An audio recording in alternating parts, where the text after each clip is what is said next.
శ్రీమహాగణాధిపతయే నమః. శ్రీగురుభ్యో నమః.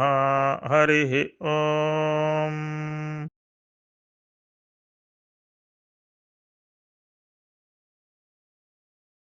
ఇప్పుడు ఇంతవరకు చెప్పుకున్న శ్లోకాల్లో అమ్మవారి యొక్క చూపుల యొక్క ప్రభావము, అలాగే అమ్మవారికి మనం చేసేటువంటి నమస్కారములు, ఆ నమస్కారం ఏ ఏ రూపంలో అమ్మవారిని చేసాము అనేటువంటి, ఏ రూపంలోనటువంటి అమ్మకి మనం చేసాము అనేటువంటివన్నీ కూడా మనం తెలుసుకుందాం. ఇప్పుడు ఇలా చేయడం వల్ల ప్రయోజనం ఏమిటండి? అది 16వ శ్లోకంలో చెప్తున్నారు.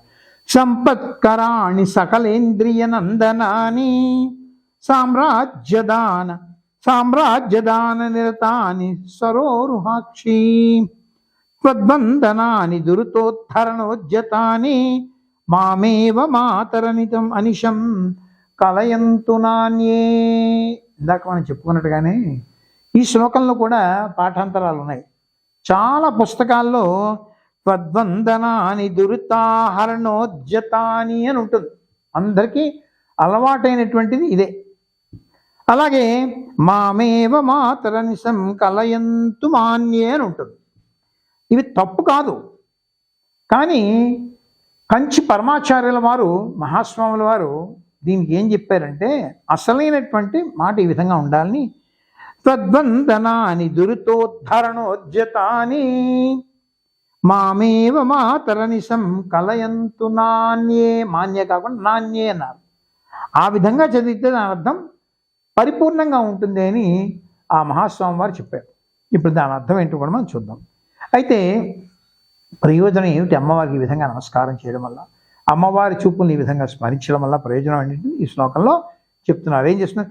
సంపత్కరాణి, సమస్త సంపదలు ఇస్తుంది నీకు. సకలేంద్రియ నందనాని, ఇంద్రియములకు ఆనందం కలిగిస్తుంది. అంటే ఆమె ఆనంద స్వరూపిణి కనుక మనకు కూడా అటువంటి ఆనందాన్ని మనకి పంచుతుంది, మనకు ఆనందాన్ని ఇస్తుంది. సామ్రాజ్యదాన నిరతాని సరోరుహాక్షి, సామ్రాజ్యాన్ని కలిగిస్తుంది. ఇక్కడ సామ్రాజ్యం అంటే ఏదో ఒక చీఫ్ మినిస్టరో, ప్రైమ్ మినిస్టరో, ప్రెసిడెంటో అయిపోతారని కాదు. ఇందాక చెప్పుకున్నట్టుగా ఉన్న స్థితి నుంచి ఉన్నత స్థితికి తీసుకెళ్ళి అక్కడ నిరతాని అట్టే పెడుతుంది. అక్కడి నుంచి ఇంకా ఎదిగేటట్టు చేస్తుంది. అందుకని సామ్రాజ్యదాన నిరతాని, ఉన్నత పదవులు నీకు అధిష్ఠించేటువంటి భాగ్యం కలిగిస్తుంది. ఆ ఉన్నత పదవుల నుంచి మళ్ళీ ఉన్నత పదవులు అధిరోహించేటువంటి ఆ శక్తి, ఆ తెలివితేటలన్నీ కూడా నీకు కలిగిస్తుంది అనమాట. సామ్రాజ్యదాన నిరతాన్ని ఎవరమ్మ? సరోరుహాక్షి. సరోరుహం అంటే పద్మం. పద్మముల వంటి కన్నులు కలిగినటువంటి తల్లి ఆవిడ విశాలాక్షి. ఎందుకంటే ఇంత విశాలమైనటువంటి విషయాన్ని చూడాలంటే ఎంత విశాలమైనటువంటి కన్నులు కావాలండి ఆ తల్లికి. అందుకని ఆవిడ సరోరుహాక్షి, విశాలాక్షి అనే మాటలు చాలా. అసలు అమ్మవారి అక్షి స్వరూపిణి. మీనాక్షి, కామాక్షి, సరోరుహాక్షి, పద్మాక్షి, ఆమ్నాయాక్షి, ఎన్ని అక్షితో ఈ క్షణ శక్తి సుండే నామాలన్నీ అమ్మవారికి ఉన్నాయి. ఒక్కొక్కటి తర్వాత చాలా చెప్పుకుందాం ఎప్పుడైనా. ఇప్పుడు మన మహాస్వామి వారు చెప్పినట్టు తద్వందనాని, అమ్మ అటువంటి నీకు నమస్కారం. ఏంటి? ఎందుకు? దురితోద్ధరణోజ్జతాని అన్నారు. దురితం అంటే పాపములు. ఈ పాపముల నుంచి నన్ను ఉద్ధరిస్తావు. దురితోద్ధరణోజ్జతాని అంటే పాపములు ఒక్కడే నిర్మూలిస్తే కుదరదండి. పాపములను నిర్మూలించి మళ్ళీ పాపము మనకు అంటకుండా ఆ పాపముల నుంచి మనం ఉద్ధరించాలి. అందుకని మహాస్వామి వారు ఏమన్నారంటే దురితోద్ధరణోజ్జతాని అన్నారు.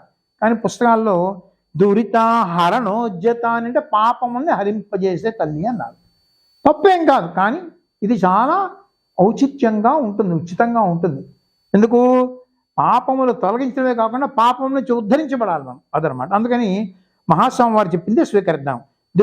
దురితాధరణోజ్జతాని మాం ఏవ, నేను నిన్ను మాత్రమే, మాత అనిశం ఎప్పుడు కూడా, కలయంతు నా అన్యే.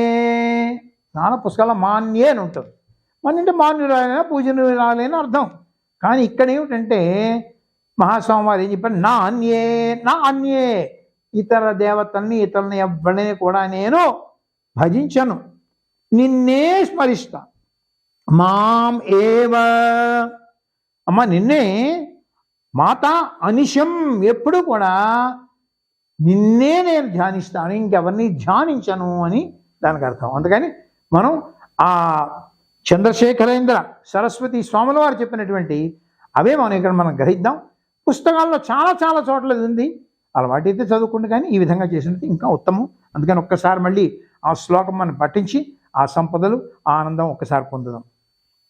సంపత్కరాణి సకలేంద్రియ నందనాని సామ్రాజ్యదాన నిరతాని సరోరుహాక్షి త్వద్వందనాని దురితోద్ధరణోజ్జతాని మామేవ మాతరనిశం కలయంతు నాన్యే. ఓం శ్రీ గణేశాయ నమః. శ్రీ సరస్వత్యై నమః. శ్రీ గురుభ్యో నమః. శ్రీ మహాలక్ష్మ్యై నమః. ఇంతవరకు మనం కనకధారా స్తోత్రంలో 16 శ్లోకములు వాటి యొక్క వివరణ చెప్పుకున్నాం. ఒక్కసారి మనం పునఃసమీక్షణ చేసుకున్నట్లయితే మొదటి 9 శ్లోకాల్లో అంటే అంగం హరే పులకభూషణమాశ్రయంతి అనే శ్లోకం నుంచి ఇష్ట విశిష్టమతయోపి అనేటువంటి 9వ శ్లోకం వరకు కూడా అమ్మవారి యొక్క చూపులు ఏ విధంగా మన మీద ప్రసరింపబడుతున్నాయి అనేటువంటిది మనం చూసాం. అమ్మవారి చూపులు మన మీద ప్రత్యక్షంగా వస్తున్నాయా? లేదు కదా.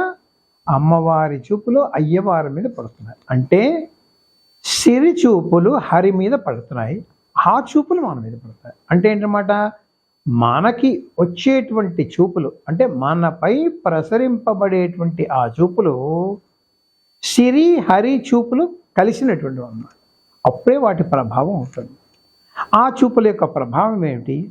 అది ఆ చూపులు ఒక మాలగా దృంమాల చూపుల మాలగా ఏ విధంగా వచ్చింది అనేటువంటి 9 శ్లోకాల్లో కూడా శ్రీ శంకర్ భగవత్పాదులు మనకి చక్కగా దర్శింపజేశారు.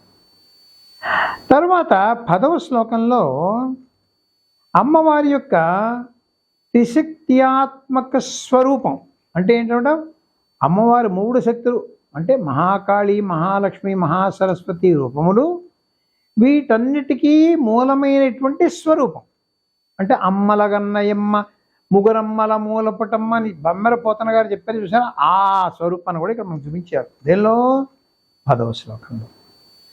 అదైపోయాక 11వ శ్లోకం నుంచి 16వ శ్లోకం వరకు అంటే 6 శ్లోకాల్లో అమ్మవారి యొక్క నమ్మకం అని మనం చెప్పవచ్చు. అంటే వివిధ రూపాల్లో వ్యక్తమైనటువంటి అమ్మవారికి మనం చేసేటువంటి వివిధ రకములైనటువంటి నమస్కారములు అనేటువంటిది ఆ నమ్మక రూపంలో ఈ 6 శ్లోకాల్లో కూడా మనకి దర్శింపజేశారు. తర్వాత ఈ 17వ శ్లోకంలో సంపత్కరాణి సకలేంద్రియ నందనాని అనేటువంటి ఆ శ్లోకంలో అమ్మవారిని మనం ఆశ్రయించడం వల్ల, అమ్మవారిని మనం నమస్కరించడం వల్ల మనకు కలిగేటువంటి ఉత్కృష్టమైనటువంటి ప్రయోజనం ఏమిటి అనేటువంటిది ఆ శ్లోకంలో మనకి చెప్పారు. ఒక విషయం మనం గమనించినట్లయితే మొదటి నుంచి ఇప్పటి వరకు కూడా ఇంకా రాబోయే శ్లోకాల్లో కూడా ప్రతి చోట కూడా అమ్మవారిని అమ్మవారు అని చెప్పలే, ఆ హరి యొక్క పత్ని అనేటువంటి రూపంలో మనకు ఎక్కడ చూపించారు. దీన్నే లక్ష్మీనారాయణ రూపం అనుకోండి చెప్పుకుంటేను, అదే వివిధ రకమైనటువంటి పేర్లతో మురారి ఈ విధంగా కొన్ని అయ్యవారి పేర్లని చెప్పుకొస్తూ సమయాచారం అనేటువంటి మనకు చూపించారు. సమయాచారం అంటే ఏంటన్నమాట, ఒక్క మహాలక్ష్మికి ఇక్కడ ప్రాధాన్యత కాదు, మహాలక్ష్మితో పాటుగా శ్రీ విష్ణువుకు కూడా ప్రాధాన్యత ఇస్తూ ఇద్దరికి సమానమైనటువంటి ప్రాధాన్యత ఇస్తూ చెప్పడమే మనకి సమయాచారము అంటారు. ఆ సమయాచారంతో మొత్తం ఈ కనకధారా స్తోత్రం అంతా కూడా కొనసాగుతుంది అన్నమాట.